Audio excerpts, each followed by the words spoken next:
Hello, this is Matt on the Moon Lambo channel. In my very last hot jam uploaded all up on the YouTubes, I reported that all deadlines have been terminated in the SEC v. Library case, and that was initially reported by attorney John Deaton just this afternoon. We don't know when the damn thing's going to resume. It seems that the judge in that particular case is taking his damn sweet time, but frankly, as much as it would be nice to have things done on a timely schedule that everybody understood and agreed upon, I'd rather it get done right. The only critique that I have there, maybe not the only one, but a primary critique is that this judge didn't even have the courtesy to let library know that things had been delayed.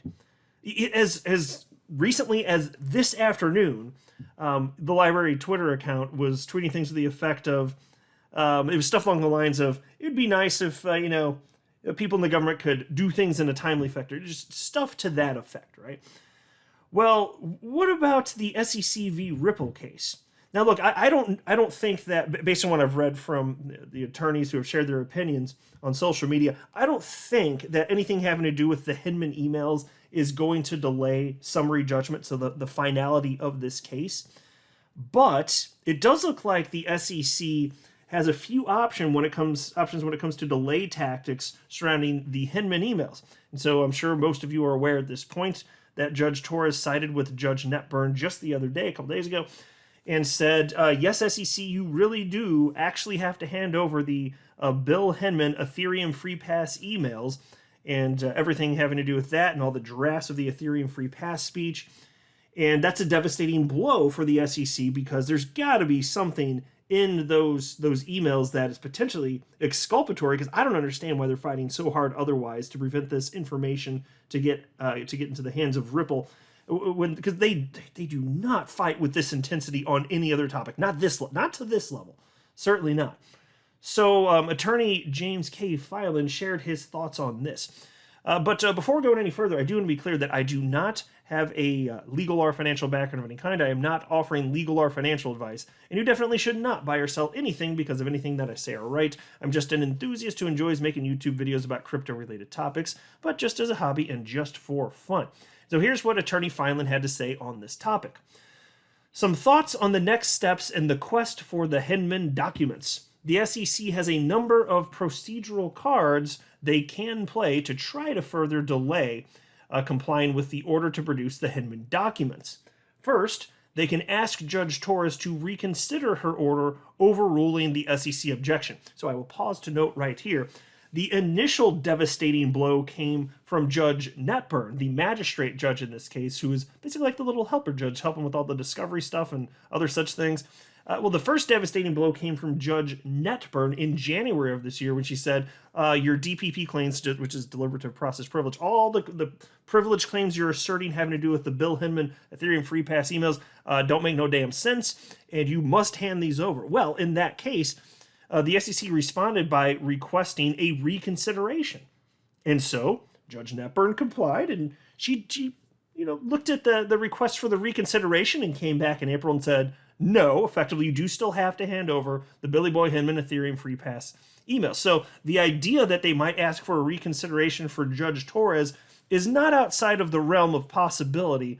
But my gosh, if I'm Judge Torres, if that happens, I'm just like face palm, endless audible sighs. It's just like, like all day, just like all day, and endless face palms. Because that'd be the stupidest damn thing. But again, we are talking about the asshat pricks at the SEC, so you gotta put it past them. Attorney Filan continues. Second, they could skip the motion for reconsideration and just ask her to certify an appeal of the decision she issued today. So let's pause to note what he's stating here is there is a process for this that I've gathered just by reading about similar circumstances in the SEC v. Ripple case. And so part of the process here is if they do want to issue an appeal to a separate authority, they need to basically apply for that privilege. And so in order to do that, you have to go, in this case, to Judge Torres and say, hey, we want to appeal, would you just certify this? And she could say yes, or she could say no. And by the way, if she says no, it doesn't mean there's the end. It's just an easier process if she's like, yeah, go ahead and appeal. And then Attorney Filan continues and he says, Third, they could go to the Court of Appeals directly on a petition for writ of mandamus. As I've mentioned before, these are all low probability of success maneuvers. But if the SEC wants to delay producing the documents, they may try any or even all of these maneuvers. And that could take an additional 2 to 3 months to work out. None of these attempts at delay, however, will impact the summary judgment schedule. So I will say, upon concluding that 4-tweet thread, I was like, okay, good, at least it won't impact summary judgment. But Ripple CTO and co-creator of XRP and the XRP Ledger, David Schwartz, jumped in, and he had a question for Attorney Filan, and he wrote, can they ask to be found in contempt to have an appealable order and then appeal that? I think this is called friendly contempt. And Attorney Filan did respond to that as well. And he said, the problem with that is that there have been 5 orders to produce the documents. They are not seeking a good faith review of a discovery order they believe is wrong. They have changed their theories. They have been described as hypocritical. So there's no good faith there. Right. Exactly. So what David Schwartz was basically asking about, and I was not familiar with this particular procedure, but what is effectively he's calling friendly contempt, just to say, yeah, we're not going to hand these over. And Attorney Filan saying, yeah, that's not going to fly because the degree to which this has been considered is redonkulous, which is my word. And it has been, though. Think about this. The initial ruling in January from Judge Netburn. Then you have the April ruling from Judge Netburn. Then you have what was the next one? There's been so damn many, I can't remember. What was the one in July? There's another something in July, right? I could swear there. And then you have this from Judge. Oh, that I know what it was. The first 2 were for that's what it was. The January and April ones had to do with DPP, delivered process privilege. The July one had to do with attorney-client privilege. That's what it was. And then you had the most recent one here with Judge Torres. So there's been no shortage of consideration when it comes to this, just to be super duper triple crystal clear here. Oh my gosh, it's completely ridiculous, but this is how these asshats behave. It is what it is. And the court process, my God, it's so freaking slow. I mean, you understand, it's October now. So as of December 22nd, a little over 2 months away, we'll have been at this a full 2 years from when the lawsuit was initiated. And my God, even the SEC v. Library case, that it was actually initiated after the Ripple lawsuit. So it was initiated after. It's going to conclude sooner. We still don't know when, as I reported in my very last video. But it still should conclude sooner. And funny enough, it's going to have an impact to some degree in the SEC v. Ripple case, even though there won't be binding precedent as a result of it. Let's be real. The judges are going to be looking at this, for sure. And then there was also this from Eleanor Turret, who is, of course, a Fox Business journalist. And she got a quote from Stuart Alderati. Now, Stuart Alderati, of course, is Ripple's general counsel. That just means that he is their top in-house legal guru. And here you can see his bio on Twitter reads as follows. General counsel at Ripple, over 35 years of legal experience with expertise in regulatory affairs and complex litigation. And so Eleanor Turret shared the following. Statement from Ripple General Counsel Stuart Alderati on today's ruling on the Hinman emails. Quote, we're pleased by the 6th and hopefully final decision from the court to produce these documents, which grants Ripple access to important documents that the SEC has continued to withhold.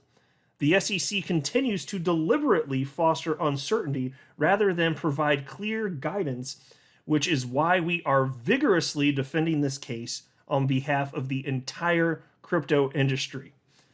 Now, oh, and by the way, there's a separate one here, from SEC spokesperson on Torres' ruling, quote, we decline to comment beyond public filings, end quote. Yeah, of course you do, you freaking asshats. Of course you decline to comment.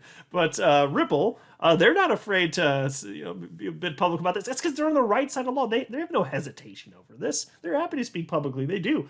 And they don't hold back. Like when Ripple CEO Brad Garlinghouse is being interviewed on national television on this topic, he says, any questions, fair game. Go ahead, bring it. Because he knows he's in the right. He doesn't have to lie or make up crap. He's just going to give you honest answers because he knows he's in the right on this stuff. But still, the idea that this is the sixth and hopefully final decision, as Stuart already pointed out, that's absurd that it has gone this far. Completely ridiculous. Oh my gosh. So we'll see what the assets that the SEC have up their sleeves for their next maneuver, but I do not suspect that they're just going to be like, okay, here are the documents. I don't think they're ever going to hand the documents over. The Hinman emails? No. That's why, for me, like, delay all you want. I just think that this dramatically increased the odds of settlement moving forward, because there's got to be something in there that's exculpatory, totally destroy the case for the SEC, or else why do you behave quite like this on this one specific topic? And it would be, on top of that, it would be super weird if they didn't have something in there about XRP. It would be really freaking weird, especially considering the day before the Bill Hinman Ethereum Free Pass speech, we know that there was an email floating around and that was about a legal analysis of XRP specifically. We don't know the contents. We haven't seen that, where we don't have access to it, but we do know it exists. And it was the day before the Ethereum Free Pass speech. They were talking about this. They said some stuff that would ruin their case. I think that's what was going on here. And that's why now that they really super duper triple have to hand this over, fine, delay if you want to delay. But the day of reckoning is coming. You can only delay so long. Eventually you're going to have to hand this over. And it's like, to what end? It's not going to impact summary judgment, as as attorney Filan pointed out. What's even the point here? Anyway, we'll see what happens. It is what it is. I am not a financial advisor. You should not buy or sell anything because of anything that I say or write. That would be a very, very, very bad idea. Until next time, to the moon, Lambo.